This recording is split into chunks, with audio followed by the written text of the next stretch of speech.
Sa kabilang linya natin, si Mayor Dario Lapada Jr. mula ho sa bayan ng Magdalena, Laguna.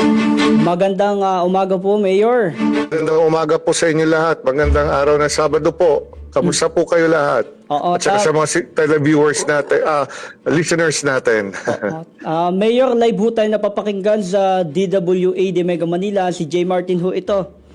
Yes, sir. Ay, si Sir Martin. Yes po, sir. Pasensya na po. Nalito lang ako sa pangalan. Oo, at Mayor, ngayon pa lang ramdam na ho natin yung kumbaga init ho ng panahon. At kumusta Yes, ho sir. dyan sa bayan ng Magdalena, Laguna, Mayor? Ano ho yung nag-eepekto nitong tag-init ho natin, yung sinasabing El Nino? Yes, sir. Talagang mainit po maski sa bayan ka pupunta, maski sa Maynila, no? At talagang mabuti na lang sa bayan namin ay may maraming puno at at least nababawasan po ang ating init, no? So bagamat mayroong mga puno, mainit pa rin po dala ng ating summer month, no? At payo ko po bilang isang doktor po, ako po isang doktor, no? So dapat ang ating mga kababayan o hindi lang naman yung mga kabataan dapat uminom ng tubig, mag-hydrate kasi medyo mabilis po ang dehydration pag ito po'y mainit sa kapaligiran, no? Yes, sir.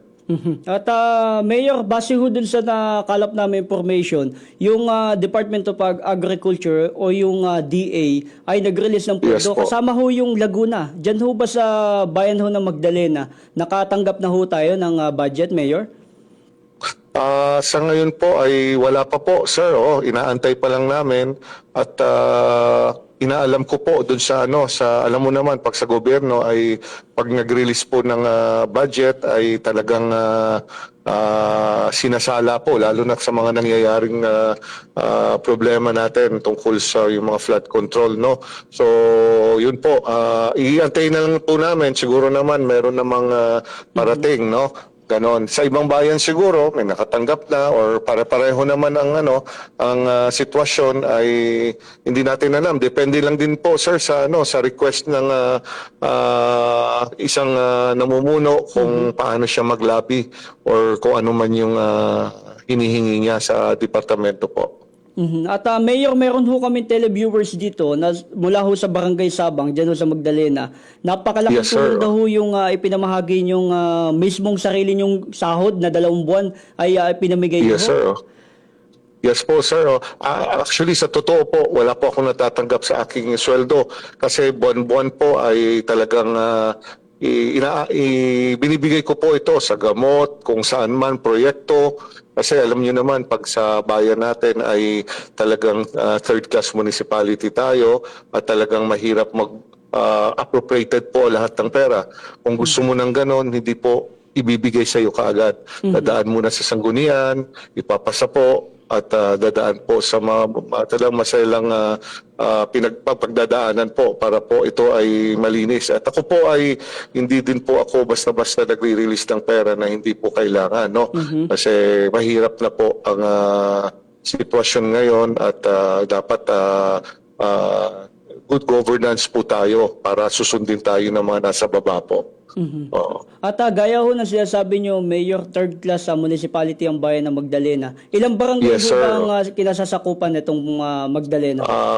Actually, we have 24 municipality, 24 barangay po, no? So talagang nilalabi ko po ito na talagang mabigyan kami ng LGSF kasi hindi po talaga kaya, sir, yung namin, yung ang aming budget sa taon-taonan po na budget. So nahirapan po kami at sa awa ng Diyos naman ay bilang bagong punong bayan po ay talagang pinipilit ko pong gawin lahat po, no? At gusto ko mahigpit sa pag-inspeksyon sa mga negosyo at wala pong daya kasi yun po ang kinalakihan ng inyong lingkod po na talagang ayaw ko po ng mandaraya, ayaw natin ng korupsyon. Kasi kaya nga nandyan ako para ituwid natin ang ating gobyerno po, no? At Mayor, sa gitna ho ng dinaranas natin na krisis sa ating bansa, umabot na ho ba dyan yung pamamahagi ng fuel subsidy dyan ho sa bayan ng Magdalena? Yes sir, yung ako po yung pinakauna-unahan po na nagbigay sa personal kong pera, gaya ng nasabi nyo. So sa susunod na linggo po ay meron po tayong subsidy ibibigay. Hindi ko lang po lamang alam kung ilan lang po ang mabibigyan, no? Pero meron na kaming sulat at meron na kaming bumabang budget po para ayuda para sa mga drivers po natin, no? Para naman sila ay makaluwag-luwag. Hindi man yun sapat, pero makakatulong po ng malaki sa atin, sir. Oo. At Mayor, bukod ho dito sa pagbibigay ng fuel subsidy para sa ating mga kababayan, ano pa ho yung mga programa natin na nakalaan sa ating mga kababayan dyan ho sa Magdalena para makatulong ho sa ating mga kababayan? Yes, sir. Hinikayat ko po ang tulad ng mga negosyo at mga subdivision po. Ngayon, kung makikita nyo, pagpasok mo, may subdivision.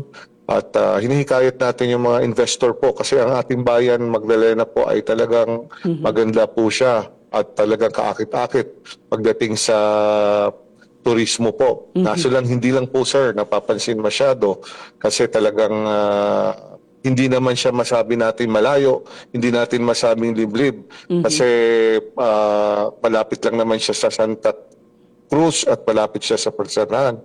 So ang mga katabi naming bayan ay talagang ano na po, gumaganda na po. Tayo lang po nahuhuli. Pero pipilitin natin bilang isang baguhang punong bayan na talagang may vision po. Gumagawa po ako naglalabi po ako at nakakuha naman tayo ng mga budget at isusurpresa ko na lang po ang aking mga kababayan kung paano kumilos ang kanilang mayor na Mayor Lapada po. At talagang Mayor, itong bayan ng Magdalena, kumbaga historical ho napakadami ho na nag-shooting nung panahon diyan, yung mga ilang pelikula nakikita ho namin Yes, sir. Mayor, itong suporta ho ng ating provincial government diyan ho sa bayan ng Magdalena, Laguna sa pangunguna ho ni Governor Sol Aragones. Yes, sir. Actually, talagang nagpapasalamat po kami. Halos lahat ng mga mayors ay nagpapasalamat. Unang-una po ay tungkol sa kalusugan. Sobra-sobra po ang talagang ibinaba ni Gobsol na mga tulong at mga programa tulad ng yung mga gamot,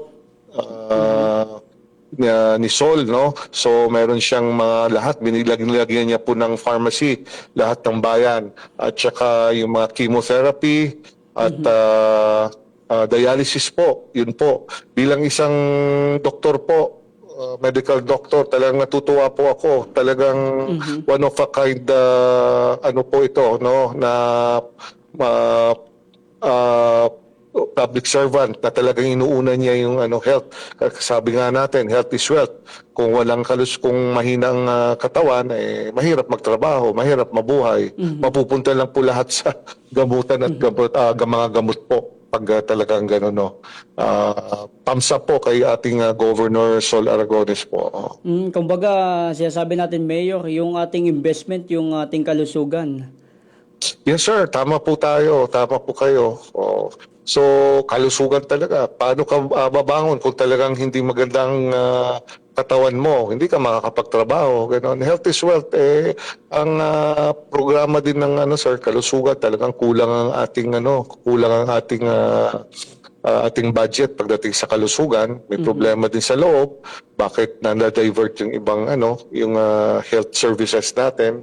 Hindi natin alam. Siguro soon at may pagbabago diyan, no. At Mayor, nasa inyo hong pagkakataon, ano ho yung magiging mensahe nyo sa ating mga kababayan at yung mga televiewers ho natin na nakikinig ngayong oras na ito? Okay. Unang-una, nagpapasalamat po ako sa inyo, sir, yung inyong station, no? At nabigyan po ako ng pansin bilang isang baguhang punong bayan. At maraming salamat po at sa inyo at tayo ay na-interview, no? So sa aking mga kababayan, may kasabihan po tayo, change is a process. Proseso po ang pagbabago ng ating bayan.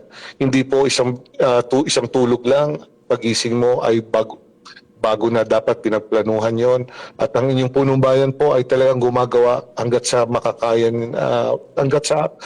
aking makakaya po ay ginagawa ko lahat. Naglalabi po ako sa ating mga senador, sa ating nasyonal, sa ating presidente. So, hindi po ito, yung mga iba na didismaya, nagmamadali, hindi mali po yan. Dapat antayin natin, nasa unang taon pa lang tayo, hindi pa tayo umabot ng isang taon. Proseso lang ng paglalakad ng mga papel. So, by this year po, magkakaroon na po ng linaw ang gusto ng ating mga kababayan na ang ating mga proyekto ay lalabas na po ngayong taon na po na ito. Sir, oo. At maraming salamat Mayor Dario Lapada Jr. mula ho dyan sa Magdalena, Laguna. Mayor, Sir. mabuhay ho kayo. Yes, sir. Salamat po, ingat kayo Maraming palagi. salamat, sir. Maraming salamat. God bless you po at mag-ingat po kayo parate. Salamat. Okay po. Maraming salamat po. Ano at atin napakinggan si Mayor Dario Lapada Jr. mula ho dyan sa bayan ng Magdalena, Laguna. Alam niyo ho, napakaganda ho ng naging paliwanag nitong si Mayor Dario Lapada. Kumbaga sabi niya nga ho bilang isang baguhan na mayor at kumbaga tagapaglingkod ng ating mga kababayan, lahat ho ng kanyang makakaya ay ipapaabot dun ho sa ating mga kababayan dyan ho sa Magdalena, Laguna. At sana ho bigyan ng pansin itong mayor na ito at kumbaga gawing inspirasyon at napakaganda ho ng kanyang advokasya. At suportado niya ho yung mga nagiging programa ng kanilang gobernadora, siyempre si Governor Sol Aragones. At lubos ho nating pinasasalamatan yung kanilang magagandang programa na talagang nakaramdaman. At dyan ho sa buong lalawigan ng Laguna at kay Mayor na ho nang galing, napakaganda ho ng nagiging koordinasyon ng pamahalang panlalawigan ng Laguna, gayon din ho sa pamahalang bayan. At maraming salamat Mayor Dario Lapada Jr. mula ho dyan sa bayan ng Magdalena, Laguna.